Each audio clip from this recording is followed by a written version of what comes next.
Bonjour, et bien pour ce rendez-vous désormais hebdomadaire, je voudrais vous parler de la définition du coaching. En effet, c'est une définition qui reste parfois très nébuleuse et la faute en est bien sûr à tous ces termes, disons, qui ont fleuri, que ce soit le coaching amoureux, le coaching de la forme, le coaching de sportif. Bon, ben ça paraît assez normal, hein. Le coach sportif, ça existe depuis très longtemps, mais c'est vrai que ce mot a été très galvaudé. Alors, le mot coaching est un mot anglais, visiblement, enfin, dans sa prononciation, mais en fait vient d'un mot français, hein. Ça vient du mot cocher, c'est-à-dire vraiment tenir les rênes et guider. Voilà, donc nous sommes censés, en tant que coach, guider les personnes qui donc sont intéressées pour venir nous voir dans la mesure où elles ont besoin d'y voir plus clair dans leur parcours professionnel. Alors, ça peut être dans le parcours de vie, mais moi je ne fais pas de ce qu'on appelle le life coaching, le coaching de vie.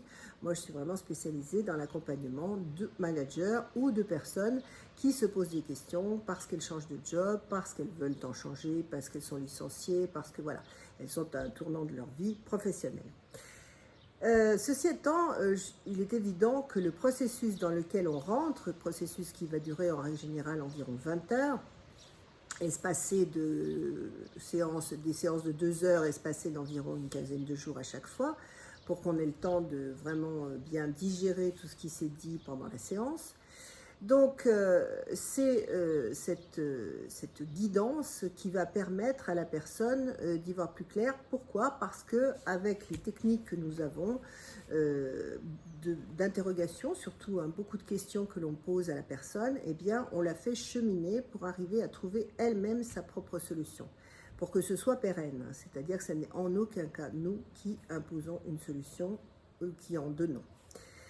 C'est pourquoi la série de vidéos que j'ai faites, je rassure cet ami coach qui m'avait dit « mais ce n'est pas du coaching que tu fais », j'ai dit « mais ça n'est pas du tout du coaching et je n'en ai pas cette prétention ».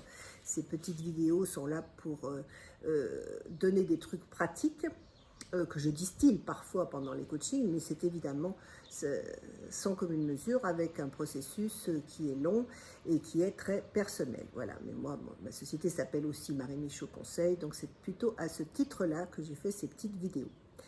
Bien, alors concernant le coaching, pour continuer, je vais vous donner la définition exacte de ICF, qui est International Coaching Federation, qui est la fédération à laquelle j'appartiens.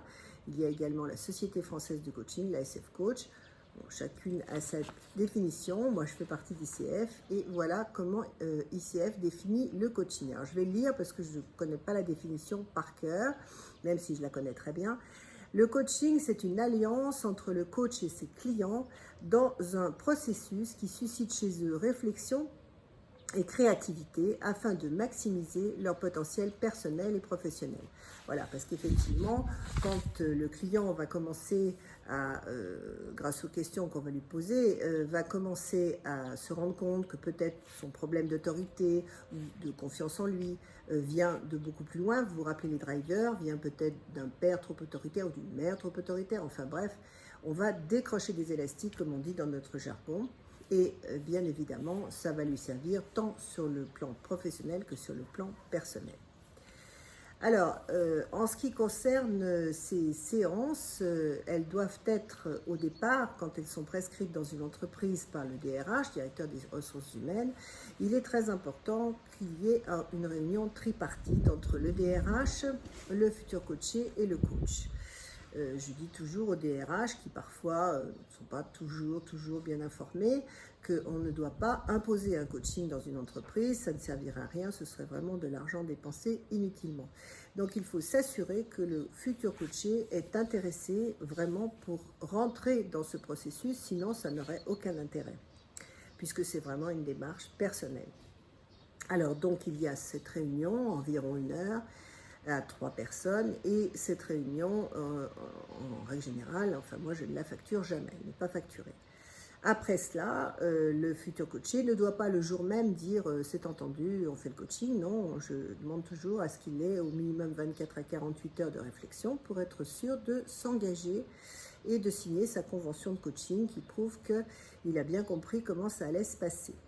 Et donc après cela, il y a, pendant cette fameuse première réunion, il y a vraiment de la part du coach la nécessité d'insister sur une confidentialité totale. Car si le coaché ne se sent pas en confiance avec le coach, ça ne peut pas fonctionner. C'est-à-dire que si le coaché commence à nous dire « Écoutez, moi je ne peux pas m'entendre avec mon patron, c'est une catastrophe, etc. parce qu'il est comme ci, il est comme ça, il est colérique », eh bien je n'en parlerai absolument pas. Voilà, bah écoutez, j'espère que ça a été clair et que cette définition du coaching vous permettra désormais de mieux savoir, de mieux comprendre ce que cela recouvre. Voilà, et si vous voulez de plus amples informations, je suis bien sûr à votre disposition. À la semaine prochaine.